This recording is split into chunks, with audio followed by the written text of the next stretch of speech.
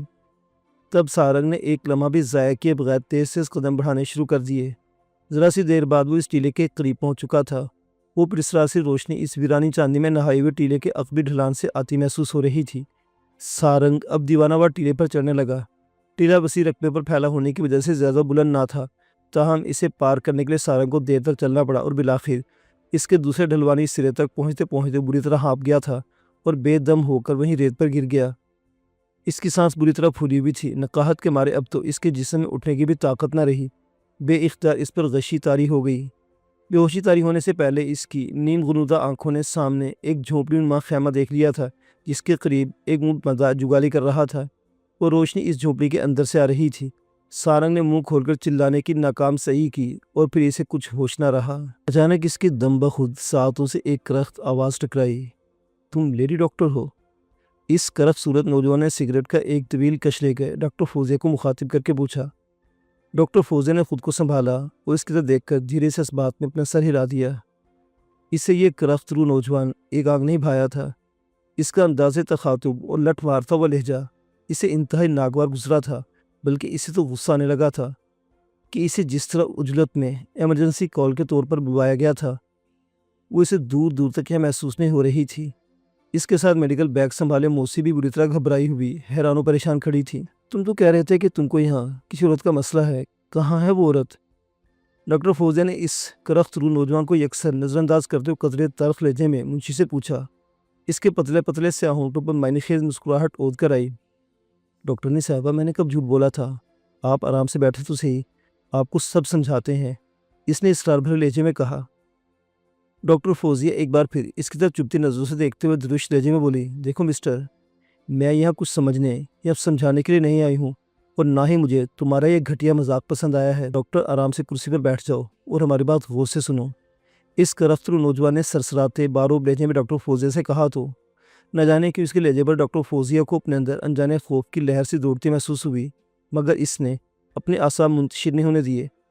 وہ اس متوقع وڈیرے زادے کو رعونت تمیز لہجے سے مروب ہونے بغیر اس کو دیکھ کر سپاٹ لہجے میں بولی، دیکھو مسٹر، جہاں داد خان نام ہے میرا، مسٹر جہاں داد خان، یہ شخص جو شہزاب کا منشی ہے، مجھے یہاں میں جانتا ہوں بابا، جانتا ہوں۔ جہاں داد ایک بار پھر اس کے طرف بات کاٹ کر بولا اور ساتھ ہی اپنی جگہ سے اٹھ کھڑا ہوا اور ڈاکٹر فوزیہ کے چہرے کی طرف عجیب سی نظروں سے گھورتا اس کے قریب آیا۔ ڈاکٹر فوزیہ اس کی بڑی بڑی چوبتی آنکھوں میں کروٹیں لیتی پوری سرایت کو محسوس کر کے بے اختیار چند قدم پیچھے ہٹنے پر مجبور ہو گئی۔